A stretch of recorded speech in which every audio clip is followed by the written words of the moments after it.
Salut les people, c'est le reporter, je suis content de vous retrouver pour une nouvelle vidéo de présentation Kickstarter. On va parler de Defcon 1 qui est actuellement en campagne chez Asynchron Games depuis quelques jours, qui est financé et dont je vous ai déjà parlé avec une petite interview de l'auteur qui n'est autre que Florian Dumont et une vidéo de présentation de partie. Donc si vous voulez voir l'interview de l'auteur ou la présentation de partie, n'hésitez pas à regarder dans les liens de la description de cette vidéo, vous avez tout pour vous faire une idée.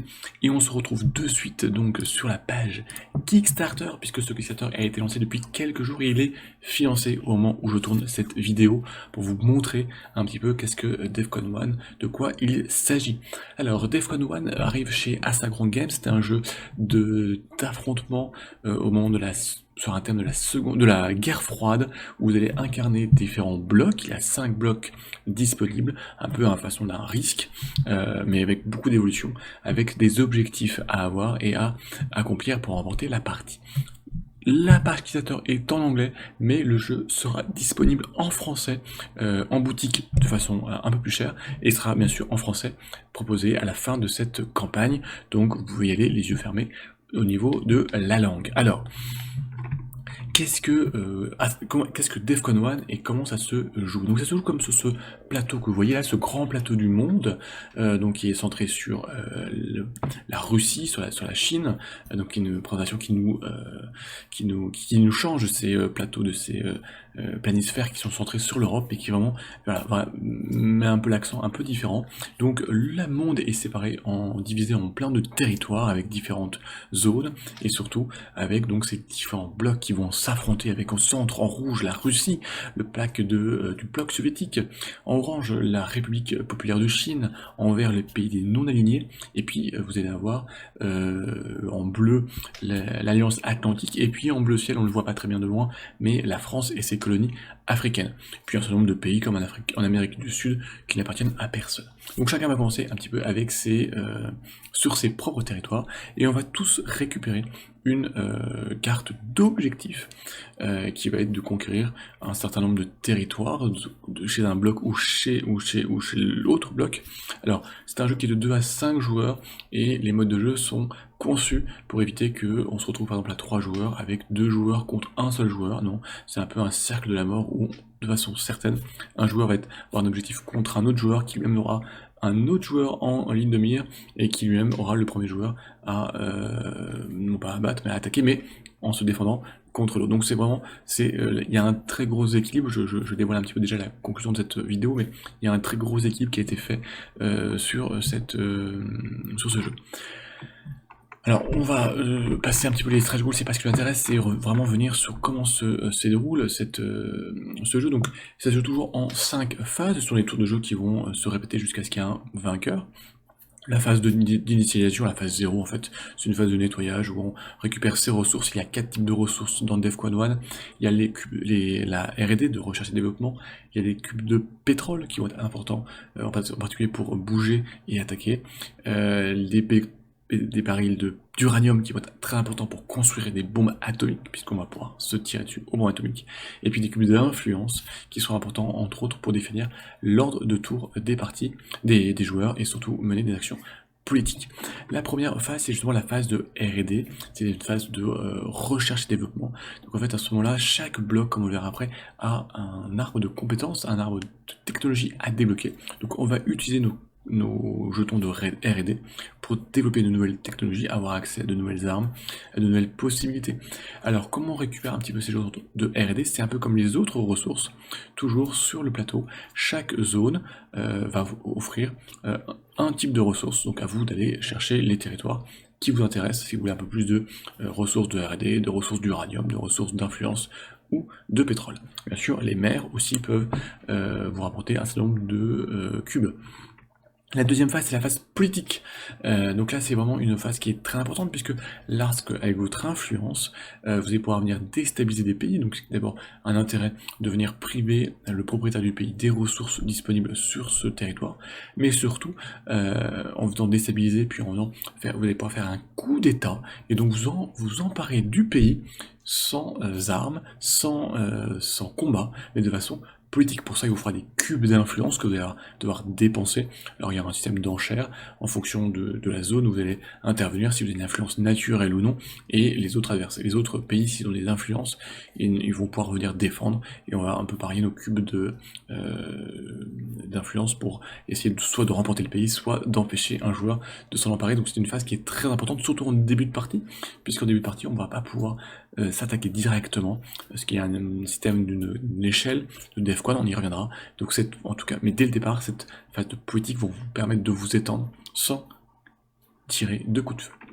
La troisième phase, c'est la phase de production. C'est là où on va pouvoir, en fait, on a des usines, une usine au départ, un certain nombre de territoires, on va pouvoir en construire des nouvelles, et on va pouvoir produire donc des unités terrestres ou maritimes, mécanisées, blindées, des frégates, des porte-avions, etc., des sous-marins. On va pouvoir en produire nos troupes militaires qu'on va utiliser dans les phases suivantes. Alors la phase atomique, qui est la quatrième phase, est une phase un peu particulière, puisqu'on ne va pas la jouer tant que nous ne sommes pas en Defcon 1. Effectivement, Defcon 1 se joue avec un système d'échelle. On commence en Defcon 5, où on ne peut pas s'attaquer directement dans les territoires de départ, mais on peut faire des coups poétiques, on peut venir s'emparer de territoires neutres, mais en réalisant certaines actions, on va faire monter cette échelle de Defcon 5, on va rapprocher en Defcon 4. En Defcon 4, on va pouvoir commencer à attaquer les flottes adverses. Puis on va passer en Defcon 3, où on va pouvoir commencer un peu plus à s'attaquer en Defcon 2. Et puis, où là, on va pouvoir vraiment venir attaquer les territoires d'origine des différents blocs jusqu'en Defcon 1, où là, on va pouvoir venir se balancer des bombes atomiques qu'on aura construites précédemment.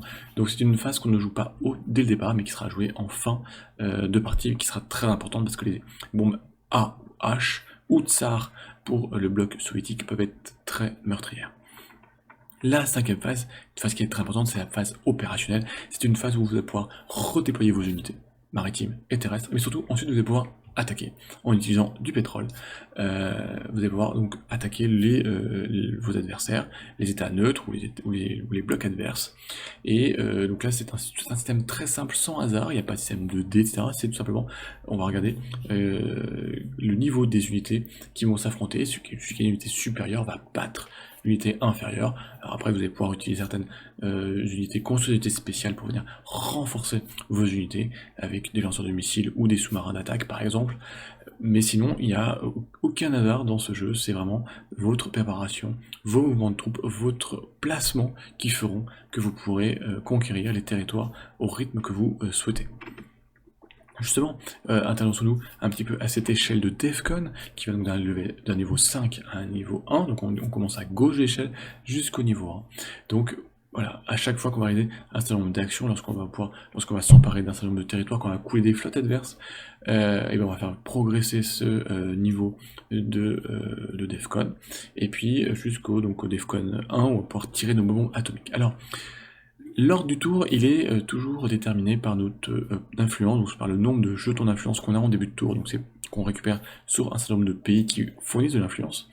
Mais en Defcon 1, pour la partie atomique, l'ordre du tour est un peu différent, puisqu'on va regarder ceux qui ont le plus contribué à faire progresser le jeton, le marqueur de Defcon. Donc plus vous serez, je dirais, offensif, plus vous aurez de jetons sur cette piste, c'est plus vous qui aurez fait avancer cette piste, donc vous jouerez en premier, et donc vous aurez l'opportunité de tirer en premier vos bombes atomiques, et ensuite d'en ramasser un petit peu, parce que vos adversaires vont pas vous laisser faire.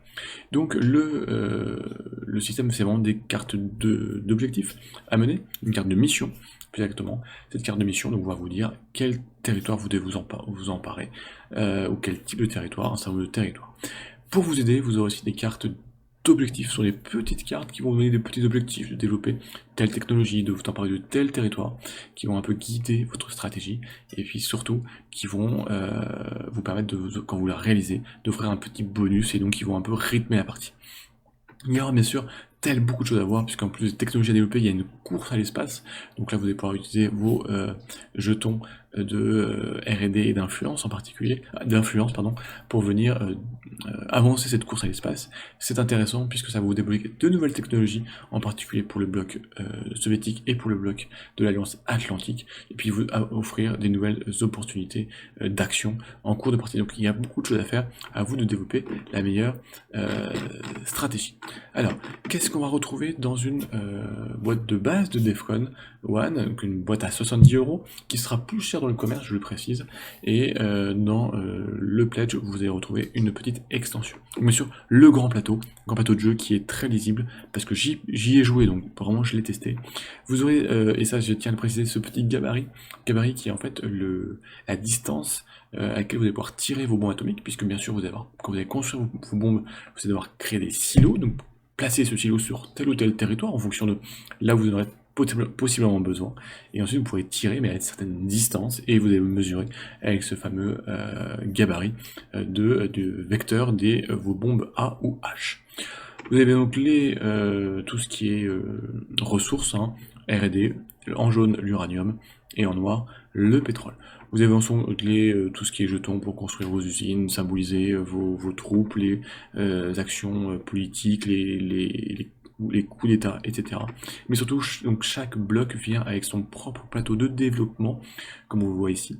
Et puis tous ces jetons d'armée, ces silos, ces jetons pour marquer les territoires que vous avez conquis, ces technologies à développer, ses propres cartes de mission et ses propres cartes d'objectifs. Donc vraiment, les missions, il y a beaucoup, puisque c'est des petites actions à réaliser, et les missions, il y en a différentes, vraiment très variées. Vous en parlez, par exemple ici, l'Alliance Atlantique va devoir s'emparer du territoire URSS, mais aussi contre la République de Chine. Vraiment, il y a beaucoup de choses. On retrouve la même chose donc sur le pack de soviétique, donc en rouge, avec ses caractéristiques, parce que chacun vraiment a ses caractéristiques propres, un côté asymétrique très prononcé, et il vous faudra un certain nombre de parties pour en bien les maîtriser, bien les connaître, et connaître les meilleurs combos possibles. Le mouvement des non-alignés de couleur verte, qui commencent avec une technologie un petit peu en retard par rapport à leurs adversaires, mais qui pourront entre autres construire des bombes sales, pratiquer le terrorisme, etc., etc. Vous avez la République française avec ses colonies africaines qui est jouable, donc c'est un bloc mineur. Et vous avez enfin la République de Chine, le deuxième bloc mineur, en orange, avec là aussi un système de technologie. Et là, très amusant, c'est un système de technologie, non pas forcément des coups, mais vous allez pouvoir venir les voler à vos adversaires, faire de l'intelligence économique. Alors maintenant que cette campagne est partie, on va se jeter un petit coup d'œil rapide à les financer au stretch goal. Donc vous avez une extension qui est offerte de base, elle sera disponible payante en boutique. C'est la partie de l'ONU qui va nous expliquer au fur et à mesure de la campagne, mais ce qui rajoute un système de veto, de résolution, de raisons qui vont être votées à l'humanité, et chaque joueur aura un veto pendant toute la partie s'il veut bloquer une des résolutions, et qui peut vraiment venir influencer votre stratégie et les possibilités lors des tours ou lors des combats. Ensuite, bien sûr, un certain nombre de nouvelles cartes, d'amélioration de ressources, de livres de stratégie. Il ne faut pas oublier que Defcon 1 est quand même basé sur une très grande recherche historique en termes de mission, en termes d'objectifs, en termes de placement. Ensuite, c'est à vous qui allez écrire l'histoire, et peut-être que vous allez revivre la crise des missiles de Cuba, ou la guerre de Corée, ou absolument pas, mais en tout cas, vous partez tous d'une situation historique réelle de la guerre froide, et ensuite, c'est à vous de réécrire l'histoire.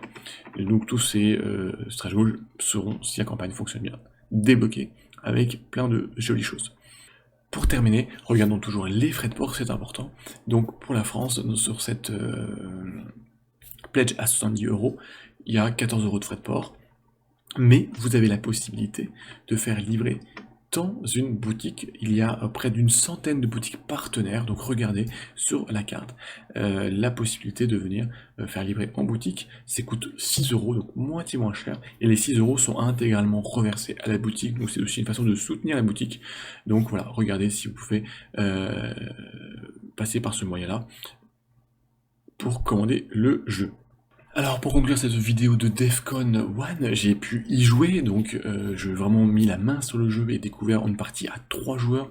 C'est un excellent jeu de stratégie, d'affrontement qui est basé un petit peu à la base de très loin de petite Madeleine de Proust par rapport à un petit peu à risque, on s'affrontait, mais là on enlève toute la partie de hasard des dés parce qu'il n'y a aucun dé. On va venir donc vraiment se développer, s'étendre avec cette partie de développer nos technologies, donc vraiment de trouver quelle stratégie à développer, à débloquer, venir affronter nos adversaires, leur prendre des ressources ou des territoires avec les ressources pour les empêcher d'avoir trop de ressources, et jusqu'à remplir notre objectif final, notre carte de mission, avec tous ces objectifs qui vont nous guider tout au long de la partie pour réaliser d'avoir des petits bonus. Il faut dire que le jeu est très équilibré. Lors de ma partie à 3 joueurs, tout le monde a quasiment pu gagner dans le même tour de jeu, avant qu'un des 3 joueurs bien sûr ne remporte la partie, mais très équilibré. Ensuite c'est un jeu vraiment que je conseille en tout cas, il faut se plonger malgré tout dans le jeu parce que il y a une grosse phase d'apprentissage, les règles sont pas très compliquées, c'est 5 phases assez simples et qui se succèdent, mais en tout cas il y a une grosse phase d'apprentissage, une grosse courbe d'apprentissage sur la partie des technologies sur chaque bloc qui est très asymétrique, donc une fois que vous maîtrisez un bloc, vous ne maîtrisez pas forcément un autre bloc, et il faut peut-être 2-3 parties pour bien comprendre les mécaniques et surtout les possibilités de chaque bloc, donc un jeu voilà, qui prend toute sa saveur après 2 ou 3 parties et en le ressortant plutôt régulièrement, jusqu'à, bien sûr, on a vraiment une sensation de montée en puissance, de course à l'armement, de construction des armes nucléaires. Vraiment, on sent cette montée de l'échelle de Defcon qui part de 1 jusqu'à 1. On sent vraiment cette préparation jusqu'à pouvoir employer, construire des armes nucléaires, jusqu'à en employer et à tirer avec des bombes différentes qui feront plus ou moins de dégâts, qui feront, voilà, soit qui viseront uniquement les unités, soit qui viseront aussi les ressources qui ne seront plus disponibles.